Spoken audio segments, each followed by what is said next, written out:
नवनाथ पंढरीनाथ गवळी असा हा भोंदू बाबा ज्याच्या आश्रमात मी काही दिवसांपूर्वी जात होते, त्यांनी माझ्याबरोबर अश्लील चाळे करण्याचा प्रयत्न केला। हीच गोष्ट मी माझ्या मिस्टरांना सांगितली।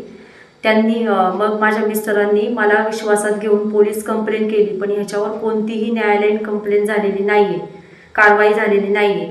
आणि मला असं वाटतं की कोणत्याही महिलेवर जो प्रकार माझ्या बाबतीत झाला तो व्हावा नाही, म्हणून याच्यावर न्यायालयीन कारवाई झालीच पाहिजे। याचं हे आश्रम चांडवली येथे आहे, शिवदत्त आश्रम म्हणून। ह्याला सगळे मामा मामा म्हणून बोलतात आणि याचे भोंदूगिरीचे प्रकार अजूनही चालू आहेत। बायकांची वारी उठवतो आणि बायकांना वशमध्ये करून घेतो आणि त्यांच्याबरोबर अश्लील चाळे करण्याचा प्रयत्न करतो। हा याचे गुंड पाठवतो, माझ्या मिस्टरांना धमकवतो।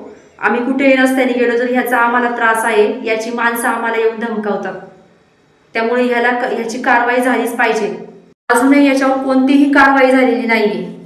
तर मला असं वाटतं की मला न्याय मिळावा आणि माझ्यासारख्या असंख्य महिलांना ह्याच्यापासून लांब ठेवावं, ह्याला शिक्षा झालीच पाहिजे, माझी एवढीच इच्छा आहे।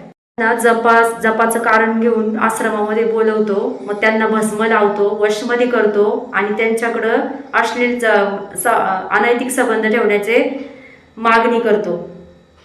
असा हा भोंदू, याला चांगलीच शिक्षा झाली पाहिजे, कडक।